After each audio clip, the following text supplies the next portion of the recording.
Lo social como fenómeno vital. Continuación. La sociabilidad humana.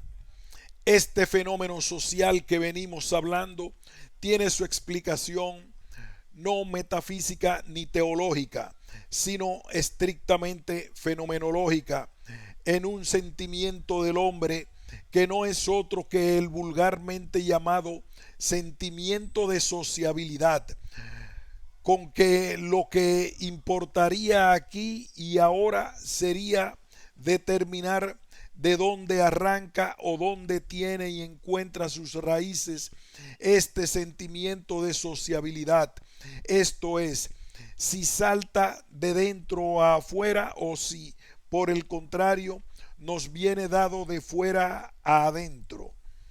Para explicar esta sociabilidad humana invócanse diversos argumentos que pueden fácilmente ser abordados desde un ángulo estrictamente fenomenológico, que es aquel en que aquí y ahora nos colocamos. Por de pronto se hace menester arrancar del hecho de que en tanto que tengo funciones sensoriales, un campo visual, auditivo, táctil, comunico ya con los otros, tomados también como sujetos psicofísicos. Mi mirada recae sobre un cuerpo vivo en tren de obrar. Inmediatamente los objetos que le rodean reciben una nueva capa de significación. Ya no son únicamente lo que yo mismo podía hacer de ellos, sino que son lo que este comportamiento va a hacer. Merleau-Ponty. Es decir, que hay no solamente un yo, sino otros muchos yos, que frente al yo propio que soy, no son sino tus, con los cuales se establece una comunicación por el mero hecho de que están ahí dándonos en cara y hacia los cuales nos sentimos impulsados. Y ello porque, como escribe Merleau-Ponty, alrededor del cuerpo percibido se abre un remolino a que mi mundo es atraído y como aspirado.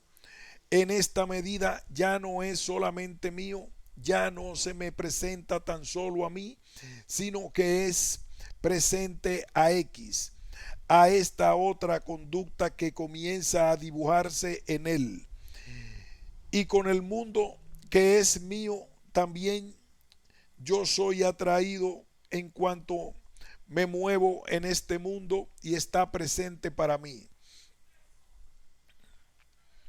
Como argumento en favor de esta sociabilidad, cítase en primer lugar la facultad de hablar exclusiva del hombre. En efecto, en la experiencia del diálogo se constituye entre otro y yo un terreno común. Mi pensamiento y el suyo no forman sino un solo tejido. Mis frases y las del interlocutor son llamadas por el estado de la discusión. Se insertan en una operación común de la cual ninguno de nosotros es el creador.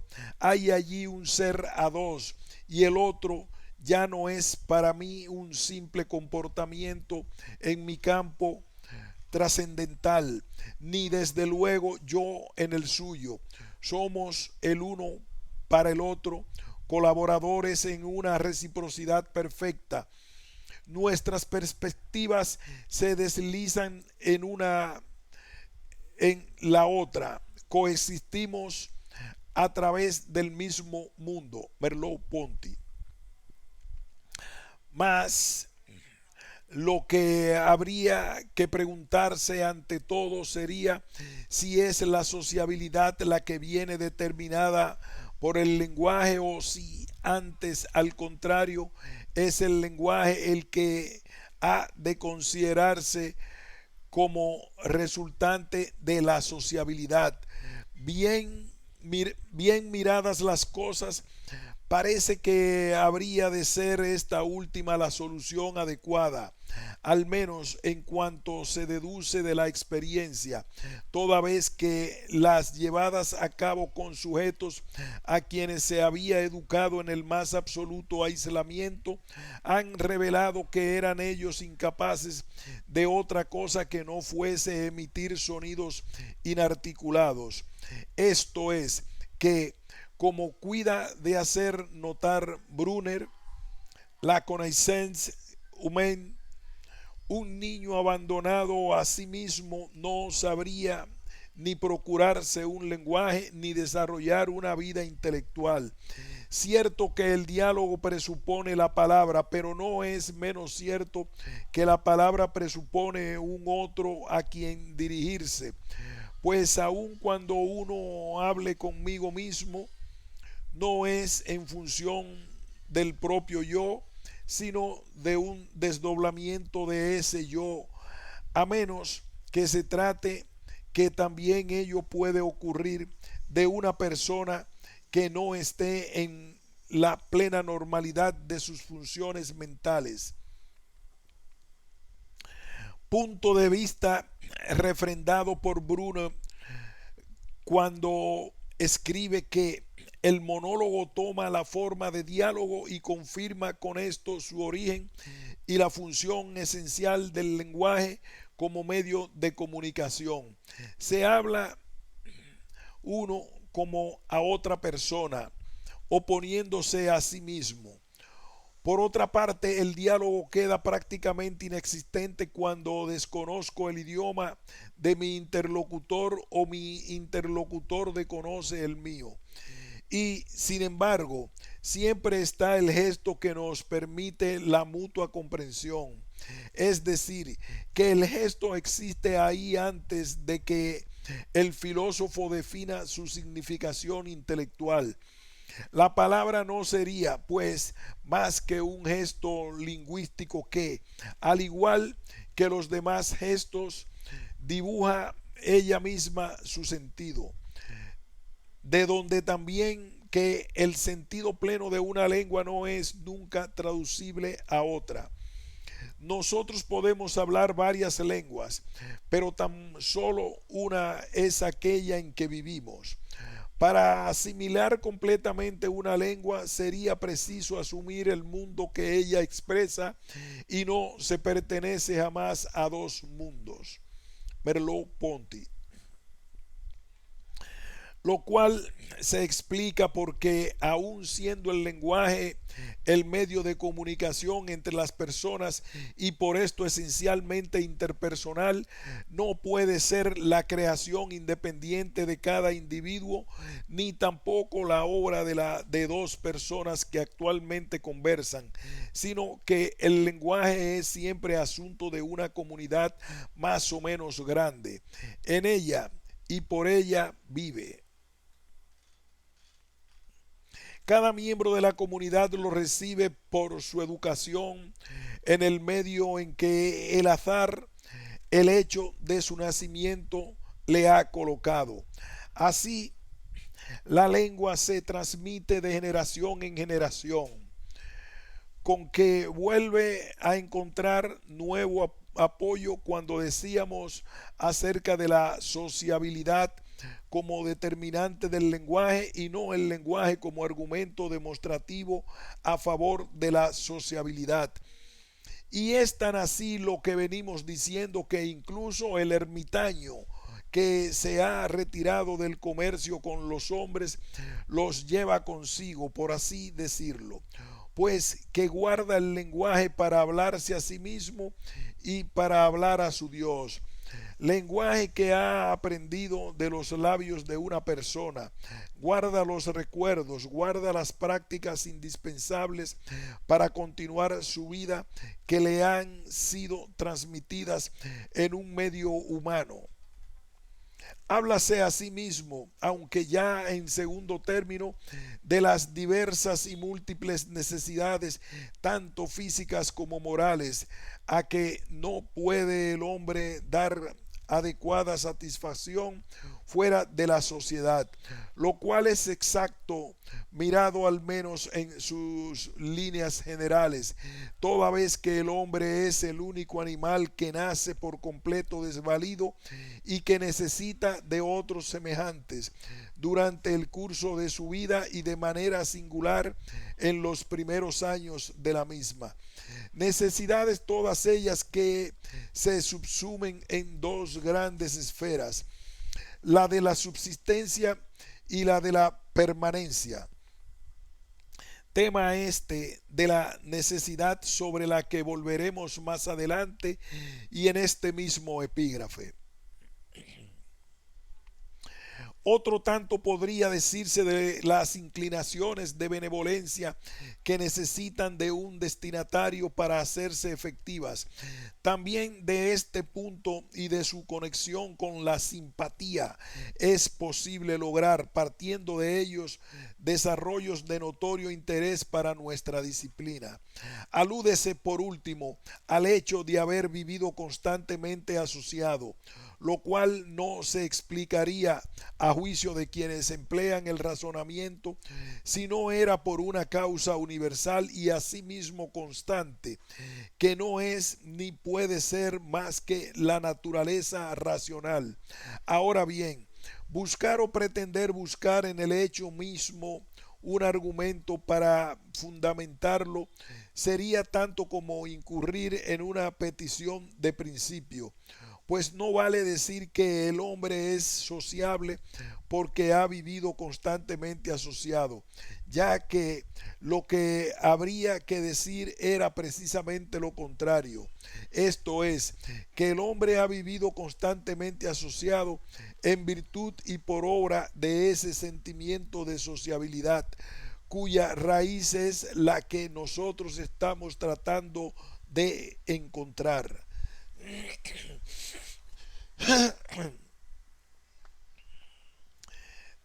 De todos esos argumentos y de la explicación que a ellos dan, deducen tratadistas eminentes del derecho natural católico que el hombre, por impulso natural y suavemente eficaz, está destinado a formar toda clase de asociaciones que pueden ser necesarias o convenientes a su perfección, y ello tanto en lo material como en lo moral o espiritual, de lo cual ofrecen claro ejemplo la sociedad doméstica, la civil, la religiosa y otras particulares.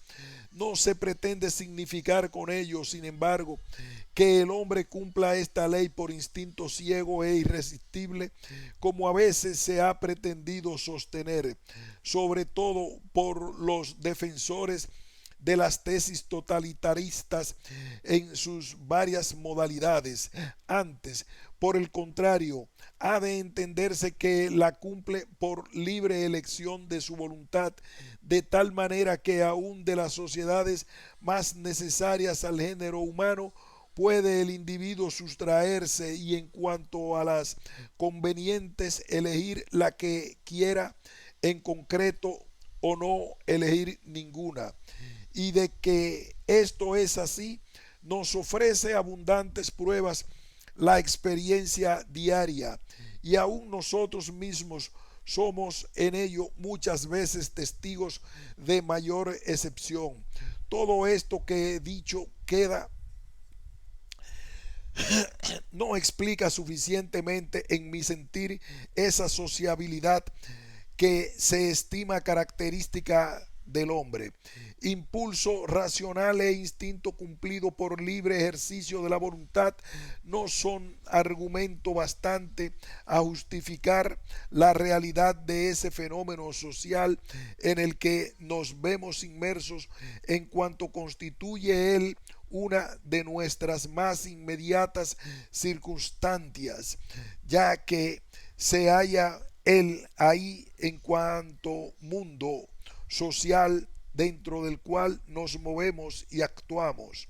Mundo social que, juntamente con el natural, constituyen, según ya sabemos y hemos dicho, todo nuestro entorno. razón por la cual, examinando las peculiares características de esto que denominamos social, que está o se halla en nuestro entorno, que es ahí a la mano,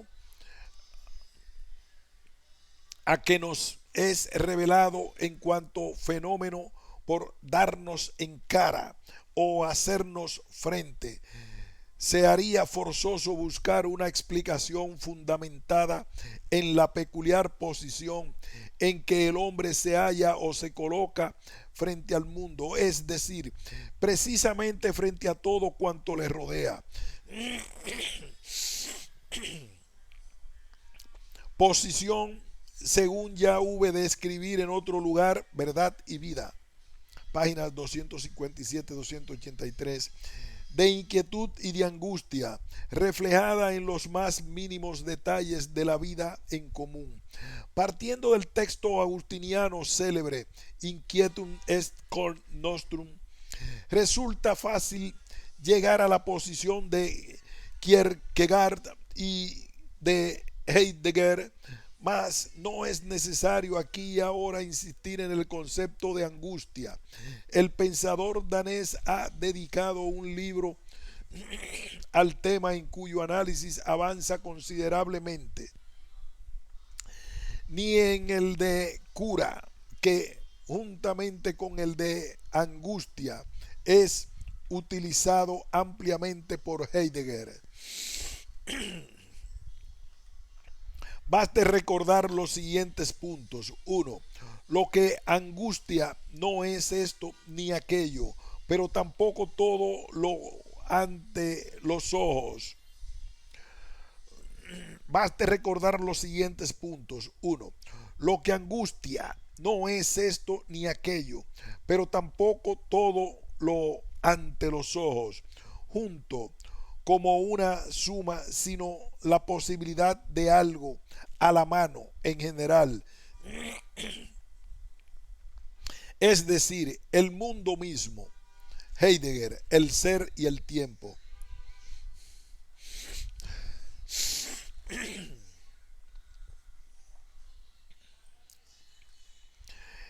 El angustiarse abre original y directamente el mundo como mundo, y ello porque la angustia no es solamente angustia ante, sino en cuanto encontrarse al par, angustia por Heidegger.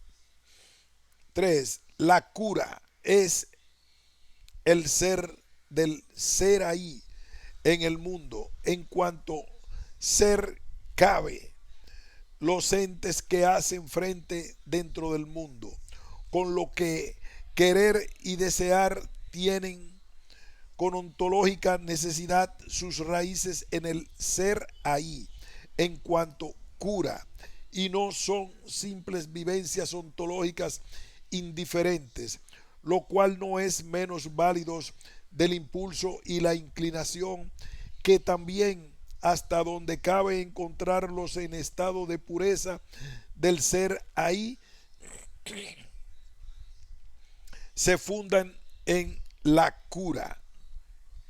Así se explica tanto fenomenológica como existencialmente el que el hombre se sienta empujado a buscar la compañía de sus semejantes para desangustiarse o descurarse, aun cuando se haga forzoso reconocer que muchas veces este estado de angustia conduce a una solución radicalmente opuesta, como es el aislamiento. Más incluso en este supuesto conviene recordar lo que más arriba decíamos recogiendo un texto de Brunner. Ni siquiera en el aislamiento está solo el hombre, pues que lleva consigo todo un lastre de humanidad. En otras ocasiones el hombre se ancla en la fe, como quería Kierkegaard, y se refugia en una comunidad religiosa en la cual, aun estando virtualmente acompañado, está sin embargo solo, pero no radicalmente, porque no son las cosas del mundo las que se han abandonado, sino que ha sido Él quien las ha dejado atrás y de lado. Un pensar reflexivamente sobre lo que aquí queda dicho nos ayudará grandemente a comprender lo que ha de decidirse en los epígrafes que van a continuación. Manifestaciones de la sociabilidad humana. De todo cuanto dicho queda en los epígrafes que anteceden, se deduce la realidad de una extensa serie de manifestaciones de la sociabilidad humana, supuesto además que necesita ella, según claramente se comprende, proyectarse al exterior para lograr efectividad.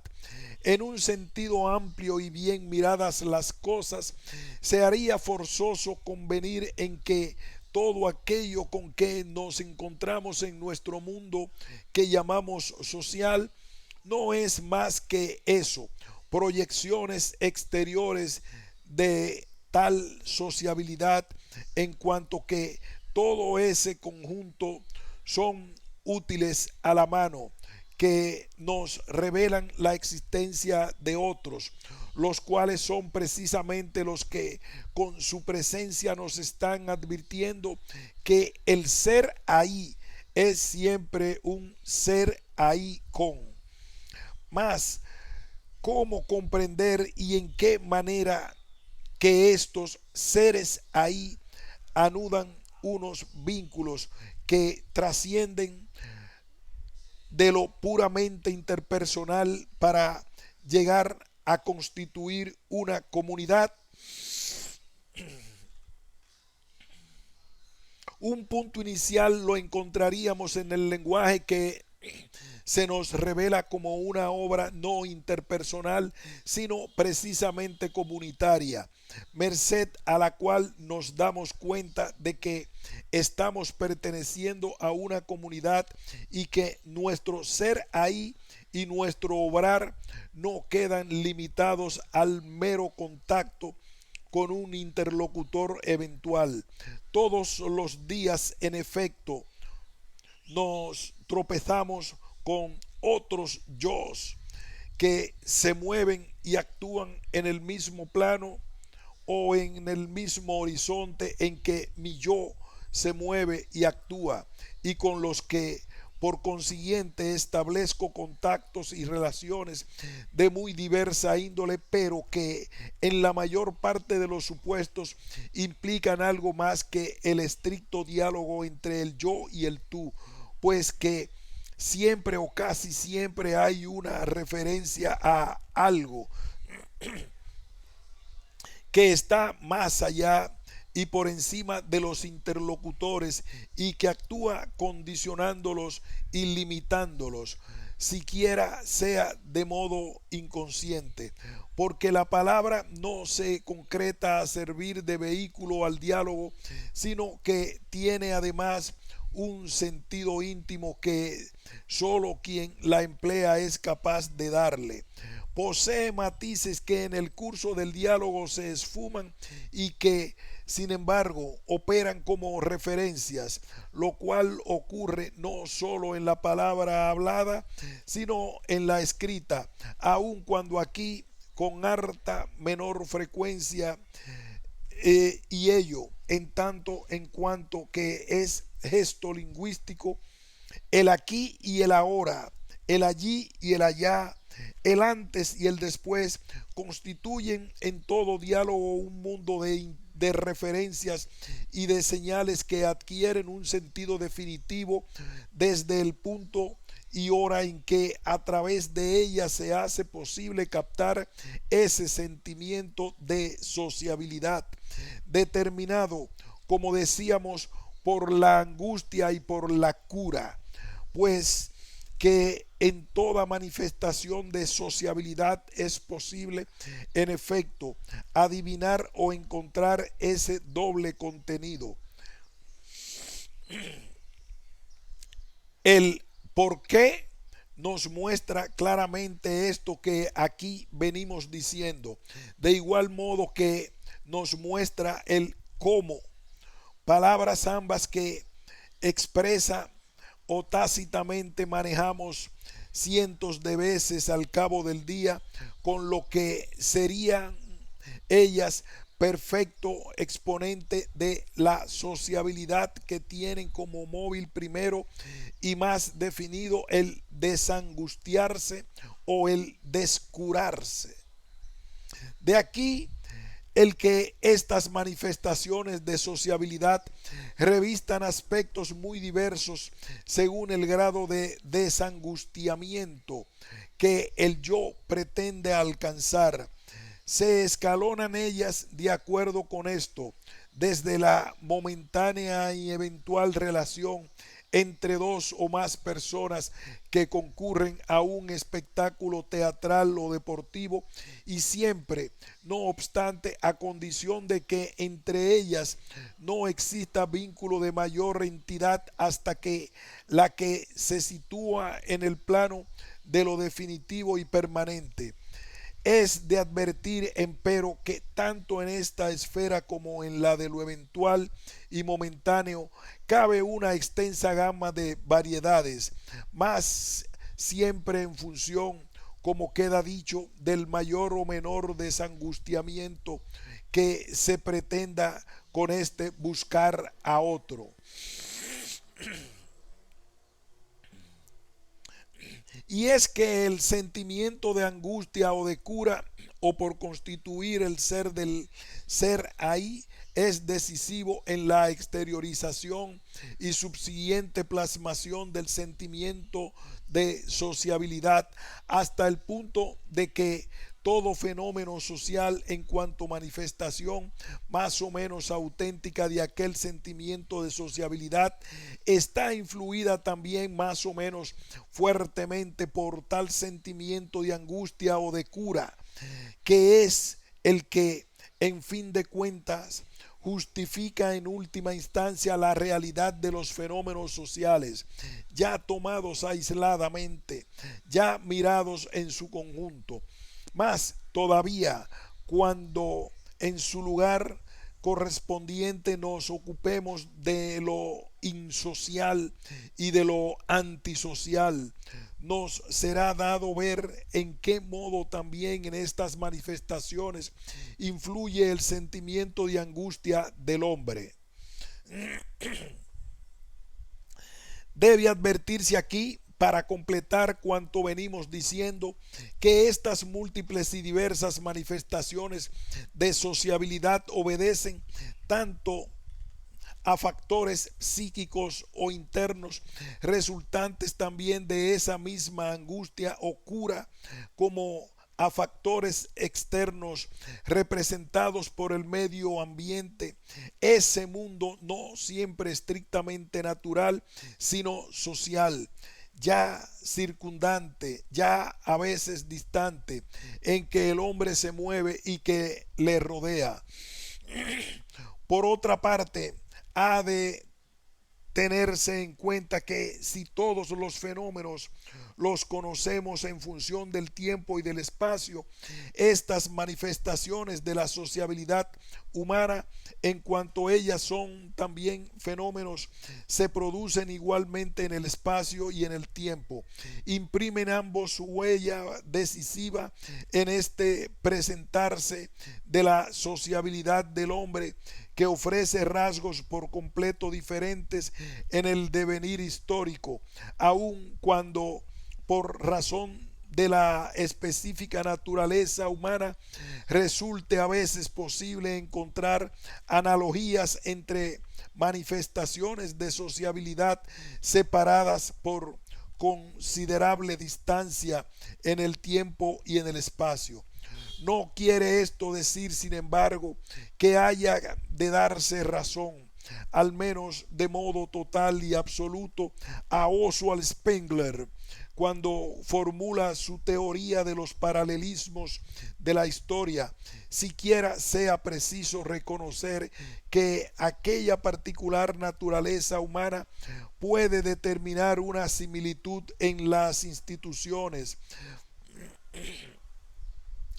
más las peculiaridades del tiempo y del espacio en que se producen establecen entre ellas una cierta diferencia en cuanto les imprime rasgos difícilmente reproducibles.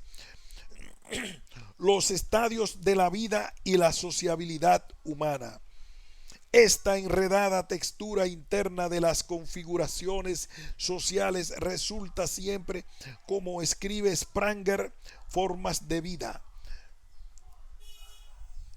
inasequible para nuestro conocer y nuestro entender, a menos de que, pretendiendo enfocar la cuestión por la vía puramente analítica, viniésemos a suponer para cada forma social objetiva, en el sentido de la supraindividual, una forma de vivencia individual correspondiente. Mas, según hace notar el propio autor, si queremos captar los actos sociales fundamentales, será mejor que procedamos sintéticamente planteándonos la cuestión de las direcciones simples en sentido asociacional que cabalmente pueden imperar dentro de un grupo humano, conste de 2 o de 1000 individuos. Ahora bien, un análisis fenomenológico nos muestra que los hombres están unidos unos a otros por actos de poder y por actos de simpatía, por la subordinación y por la coordinación. Los actos potestativos y los actos simpáticos parecen pues caracterizar las direcciones fundamentales del sentido de la zona social. A ellas corresponde como actitudes receptivas las vivencias de dependencia y las vivencias de simpatía, con lo que se llega fácilmente a la conclusión de que todas las manifestaciones de sociabilidad se encuadran en uno de estos dos grupos que, en fin de cuentas, vienen a referirse a los dos grandes tipos de necesidades que el hombre experimenta, la subsistencia y permanencia, las cuales se responden, como sabemos, a una necesidad fundamental y básica, la de desantiguarse, las cuales responden, como sabemos, a una necesidad fundamental y básica, la de desangustiarse y descurarse, trascendiendo la soledad. Para llegar a esta conclusión es por lo que decíamos en el epígrafe anterior que las diversas manifestaciones de la sociabilidad humana obedecen tanto a factores internos como a factores externos. Los primeros, que pueden también llamarse psíquicos y vienen dados por la particular posición que el hombre adopta frente al mundo, posición que se refleja, según hace constar Kierkegaard, en los tres estadios o etapas de la vida: estético, ético y religioso, pues que cada uno de ellos en efecto origina un grupo de manifestaciones de sociabilidad completa, pues cada uno de ellos en efecto origina un grupo de manifestaciones de sociabilidad completamente diferentes entre sí, pues no son ni pueden ser de naturaleza siquiera análoga las relaciones que entre las personas nazcan partiendo de supuestos que pueden muy bien calificarse sin error de metafísicos totalmente divergentes entre sí.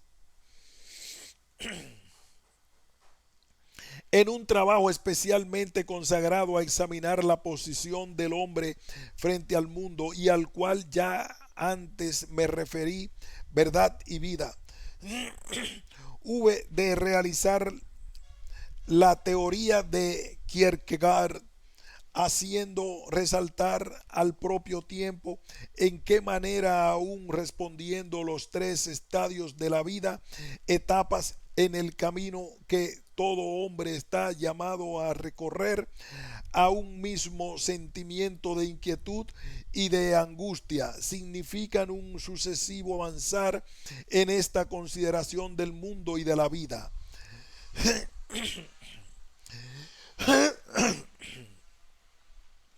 Si pretendemos determinar qué tipo de manifestaciones de sociabilidad corresponde a cada estadio de la vida, se hará preciso decir que un estadio de la vida puramente estético engendra relaciones estrictamente momentáneas y eventuales, de las cuales es claro ejemplo el ofrecido por Kierkegaard cuando nos habla del dualismo seductor-seducida, como también puede ejemplificarse en un banquete, aun cuando en él se discuta, como en el descrito por Platón, en el retratado por el danés sobre temas trascendentes, o en la asistencia a un espectáculo cualquiera teatral o deportivo.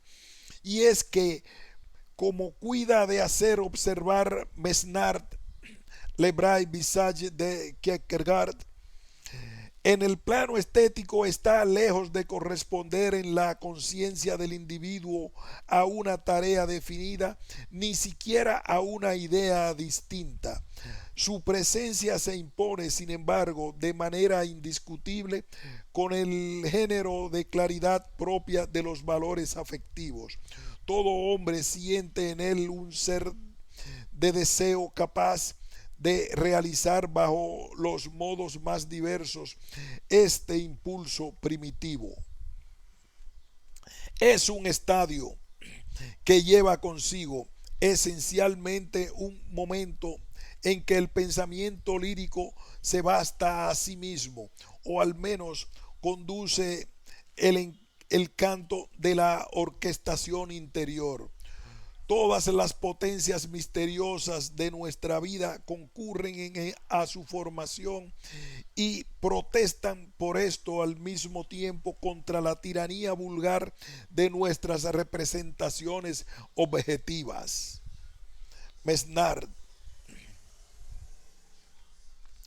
Ahora bien, importaría determinar en qué medida los tres elementos capitales de Kierkegaard señala como característicos del estadio estético contribuyen a la plasmación de unas ciertas manifestaciones de sociabilidad.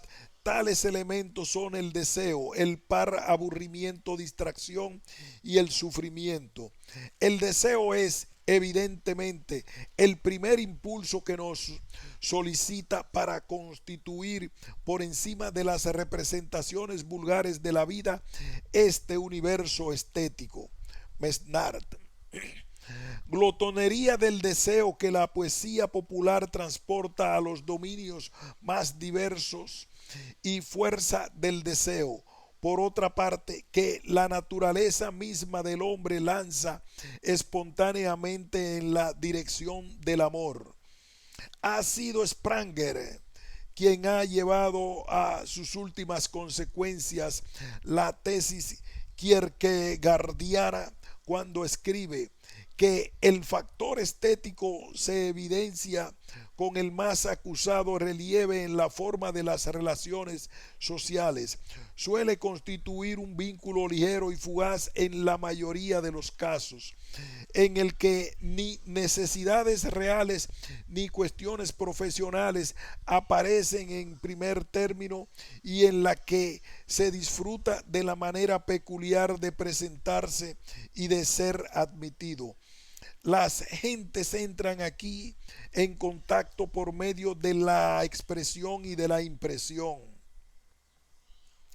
Se produce una momentánea síntesis, una efusión psíquica, pero no obliga a nada y recuerda el juego de la mariposa.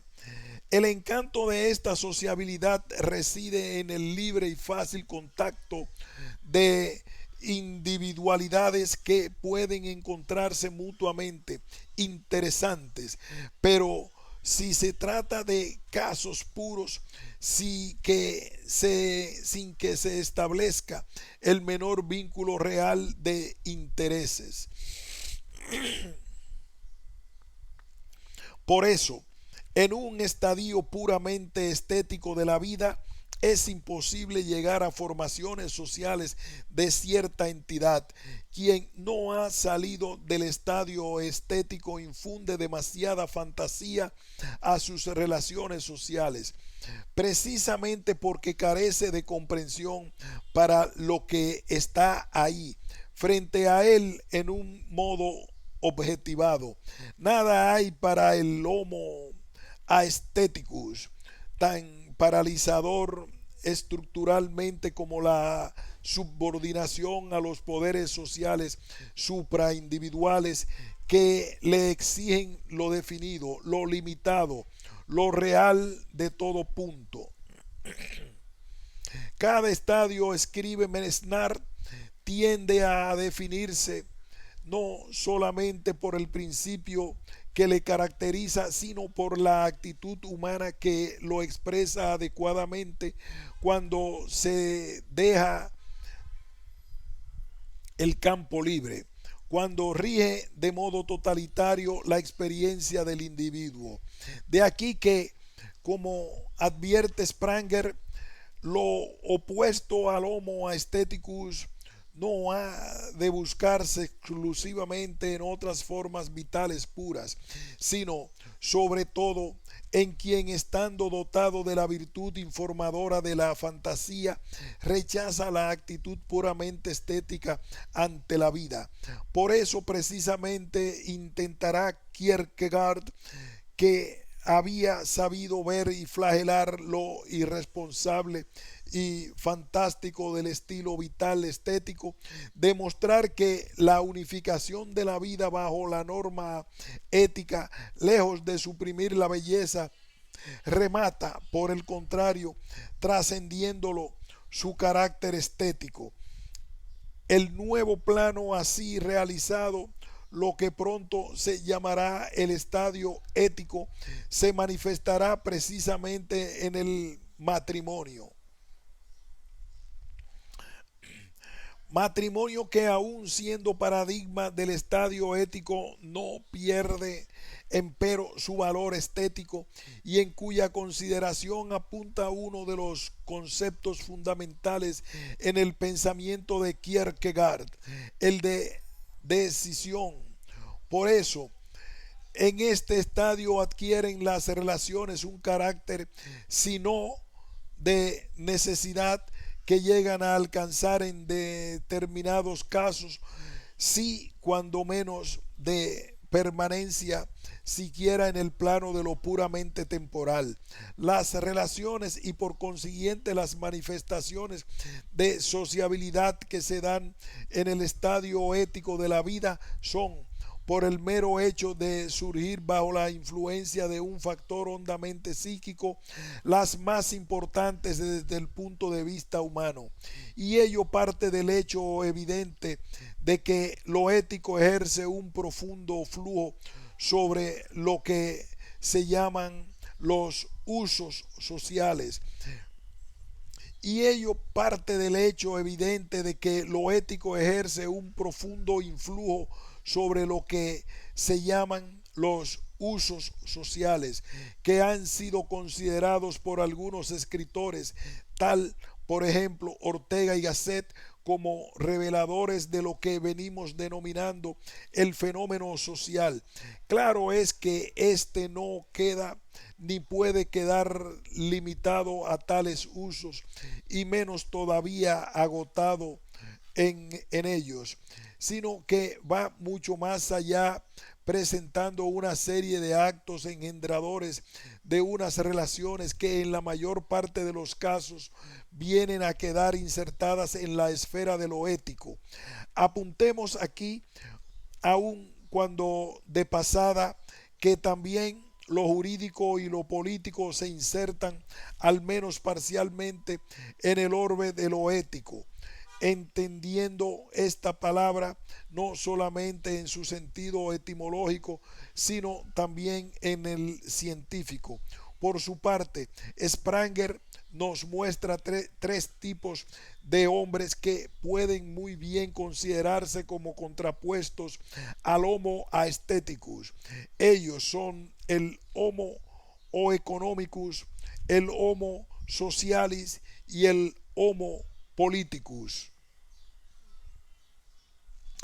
El primero de ellos, o sea, el Homo o economicus, es para el autor alemán nombrado aquel que en todas las relaciones vitales antepone el valor de utilidad.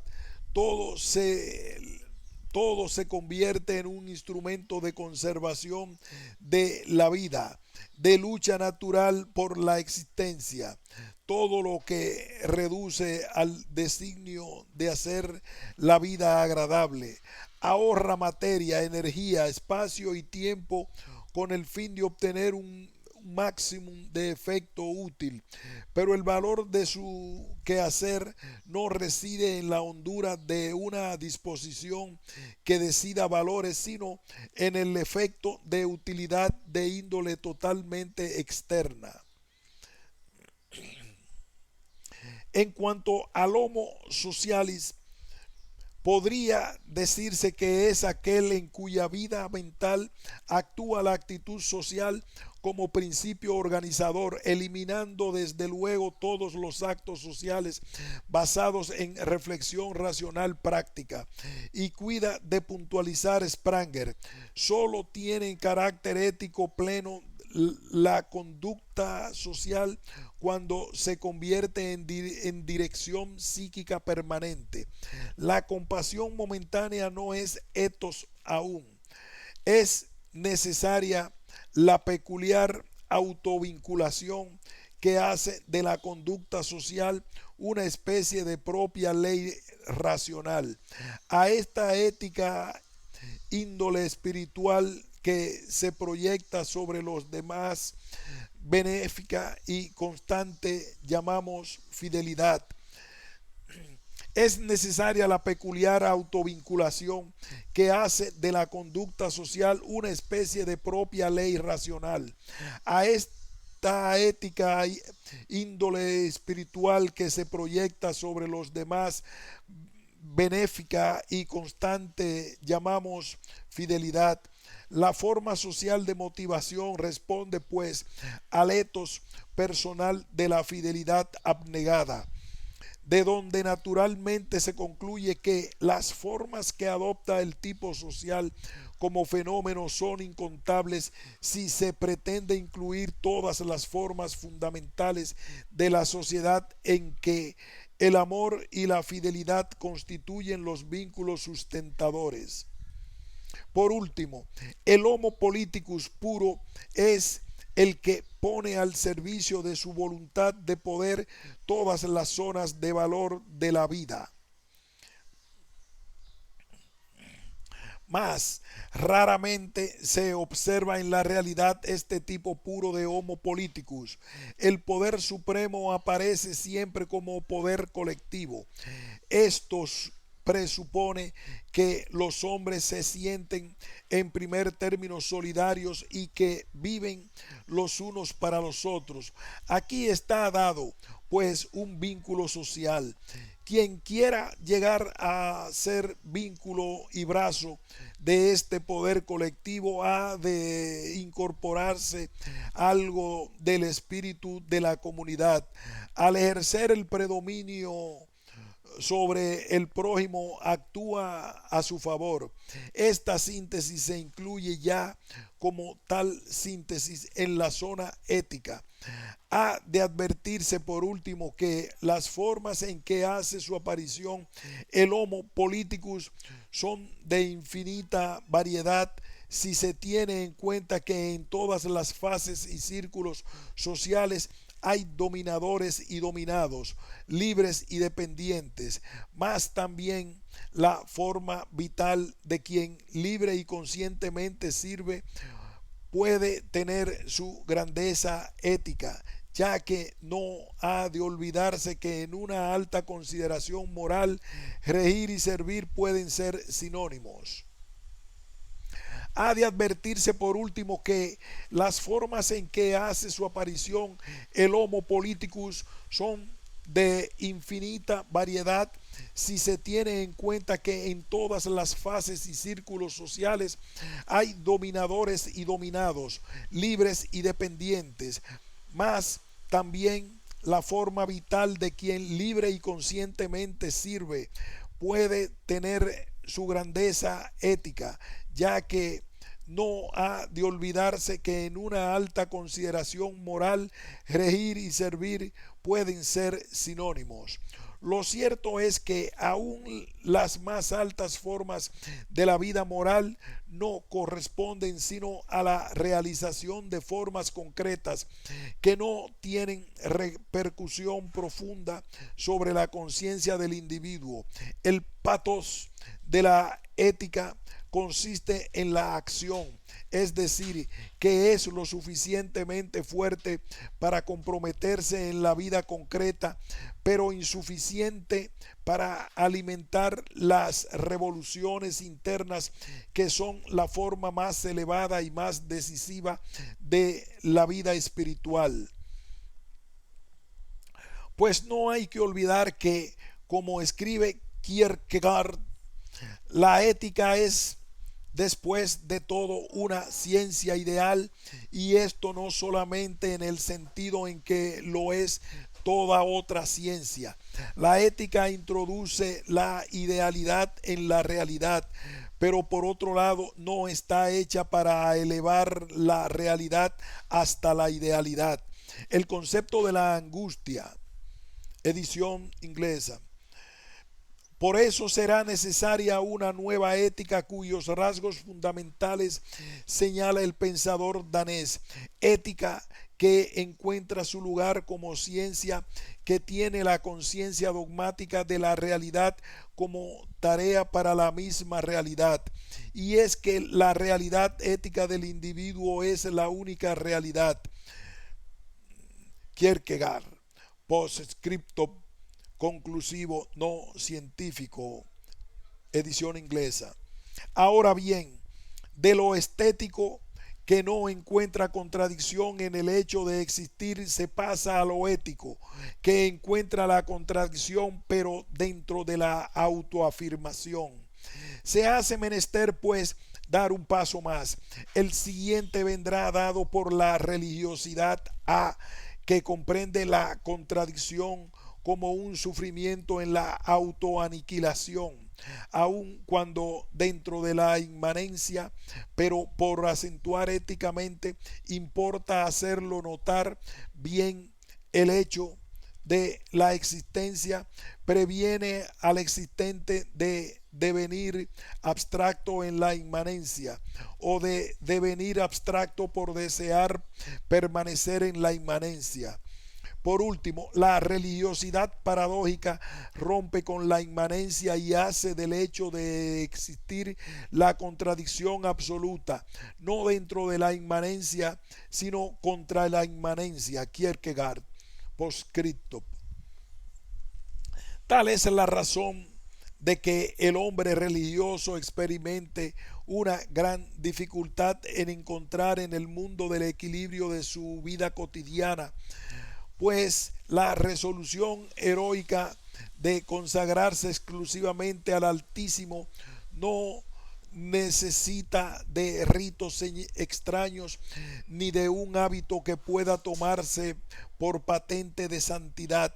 Lo difícil consiste en quedarse viviendo en el mundo finito en el que conserva sus actividades, pero sin tener su vida en sí mismo. Quien así se comporta es el auténtico homo religiosus, que mantiene sus vinculaciones sociales o que viviendo en soledad no se desinteresa de la sociedad. Claro está que en esta tipología caben no pocas variedades: los profetas, los iniciadores, los creadores, los reformadores. Tipo profético que está siempre en conflicto con la colectividad religiosa o social, que no está nunca de acuerdo con el medio y con la opinión pública. Es, como se sabe, siempre desconocido y se le arrojan piedras. Pero este hombre a la vez está vuelto por entero y en toda circunstancia hacia los destinos del pueblo y de la sociedad. Los juzga, pero no deja de interesarse por su destino. No se ocupa de su propia salvación, de sus sentimientos y estados de conciencia, sino que mira hacia el reino de Dios, hacia la perfección de la humanidad e incluso del universo entero. Mundo exterior y sociabilidad. En el epígrafe anterior hemos analizado los factores psíquicos o internos en que obedecen las distintas manifestaciones de sociabilidad con que nos es dado tropezarnos y en medio de las cuales, por otra parte, vivimos al estar inmersos en una pluralidad de ellas. Decíamos también más arriba que todas estas manifestaciones, como por otra parte los útiles que nos hacen frente, nos revelan la existencia de un mundo por completo distinto del natural y al que acostumbramos a distinguir con el nombre de social, donde vendría a plantearse el problema de que en qué esfera del total mundo se nos es dado a de insertarse, donde vendría a plantearse el problema de en qué esfera del total mundo que nos es dado ha de insertarse este mundo de lo social, de los útiles a mano para y de las manifestaciones de sociabilidad. Sabemos que nos encontramos siempre con un mundo circunstante, con lo que y por de pronto parecería que todo este complejo de lo social habría de colocarse en esa particular esfera de lo que está en nuestro entorno. Y así, en efecto, ocurre en la casi totalidad de los supuestos que nos es dado contemplar. Pues que ya también sabemos que el ser ahí es ser ahí con, a lo que ha de agregarse el plexo no sólo de útiles a la mano, sino de referencias y de señales que esta copresencia del otro y de los otros lleva forzosamente aparejada. Ahora bien, hablábamos asimismo de un mundo distante que no lo es tanto en función de un aquí y de un ahora puramente espaciales y temporales, sino en función precisamente de la manera en que el hombre mide y considera lo que está en su entorno y que es distante, además por contraposición al que llamábamos mundo doméstico, que nos es peculiar y propio, por lo cual, aun siendo distante, para un hombre puede muy bien entrar, y de hecho entra muchas veces en la categoría de lo doméstico para otro hombre.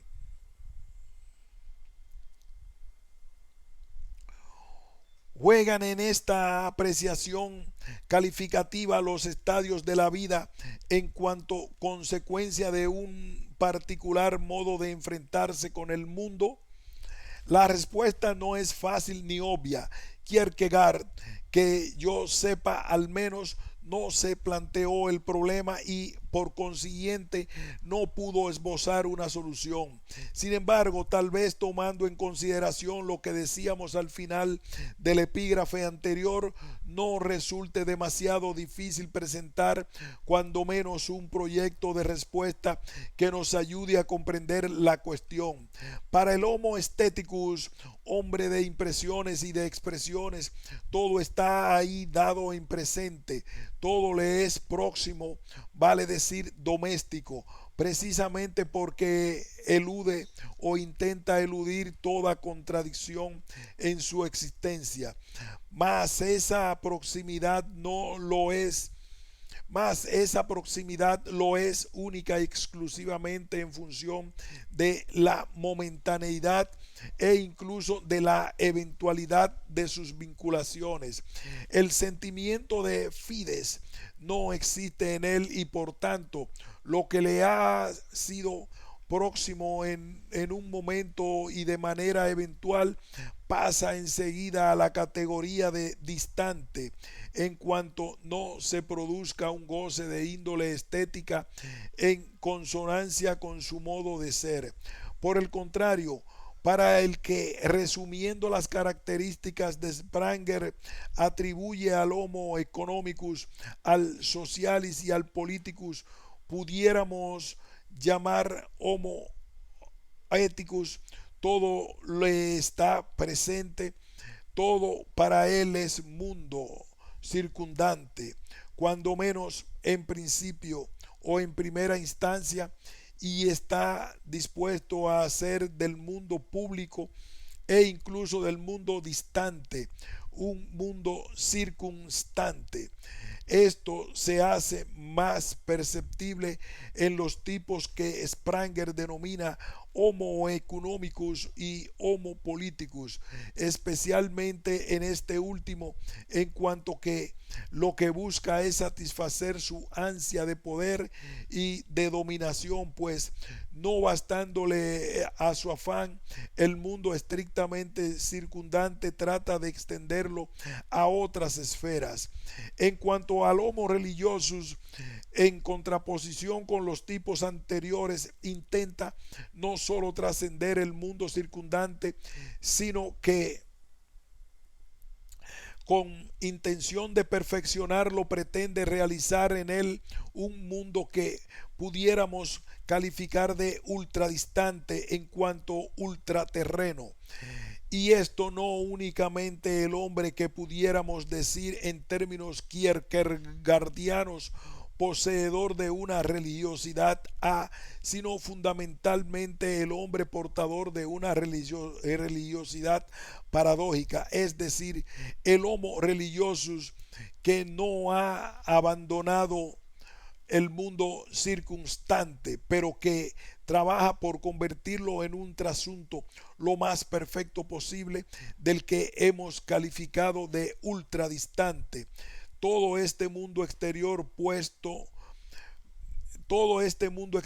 pues, al recibir en sí la acción de los distintos tipos de hombres, sin olvidar el theoreticus, condiciona también de manera directa y necesaria las manifestaciones de sociabilidad desde el punto y hora que sólo en él tienen o pueden tener efectividad plena. Aquí hacemos una pausa y continuaremos en el título Tiempo, Espacio y Sociedad.